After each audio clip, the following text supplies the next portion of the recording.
수만 명이 뇌 기능을 스캔하고 사랑의 흐름을 연구해온 세계적 뇌과학권이자 헬렌 피셔 박사. 그녀가 인생의 황혼에서 비로소 깨달은 진짜 사랑은? I'm Dr. Helen Fisher. I'm a biological anthropologist and I study love.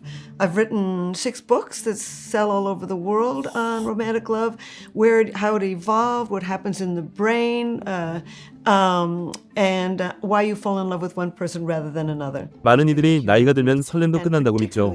하지만 과학의 대답은 달랐습니다. When I first began to study romantic love, I wrote my very first academic paper. And it was on these 3 different brain systems that I think evolved for mating and reproduction. Sex drive being one, feelings of intense romantic love being the second, and feelings of deep attachment being the third. 사실 그녀는 평생 결혼을 거부하며 살았습니다.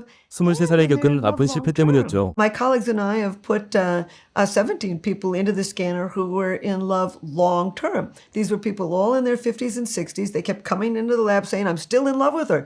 Not just loving her, in love with her or in love with him. So we put, I think it was 17 people into the brain scanner using fMRI again, in love an average of 21 years. Americans don't believe that you can remain in love long term. And sure enough, we found activity in these same brain regions.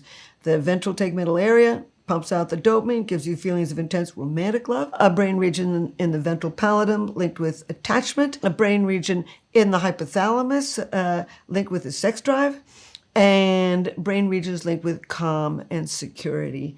So in long-term love, you can remain in love long-term.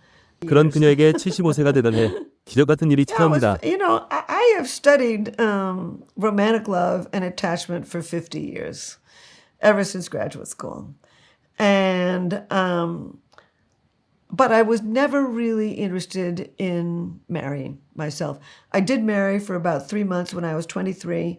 I thought that's what you were supposed to do. I knew as I was walking down the aisle, I did not want to marry him. I only did marry him because I was so scared of my mother that I didn't dare tell her I wasn't going to do it.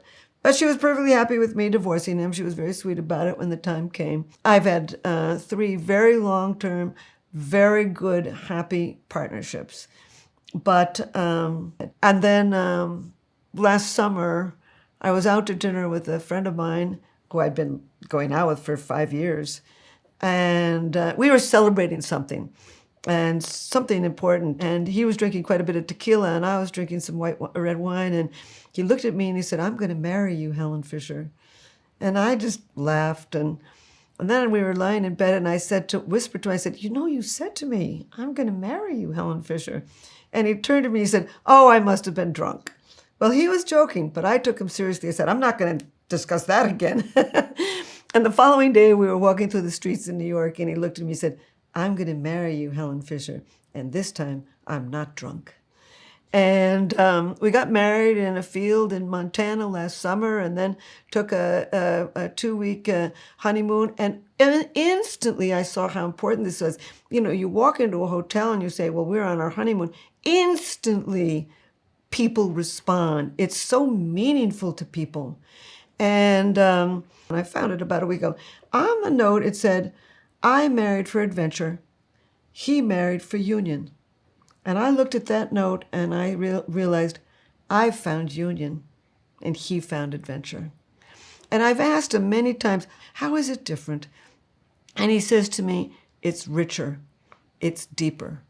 And I think that's as good as I can get on it. It is richer, it is deeper. I never was going to leave him, even if I didn't marry him, but it's richer and deeper. Something that everybody else has known, and it took me 50 years to get there. But I'm there now. 당신의 가슴이 다시 설레는 건 결코 주책이 아닙니다. 당신은 이제 더 풍요롭고 깊게 사랑할 준비가 된 것뿐입니다. 사랑하기에 너무 늦은 나이란 없습니다. 따뜻한 마음이 전해졌다면 구독과 좋아요로 함께해 주세요.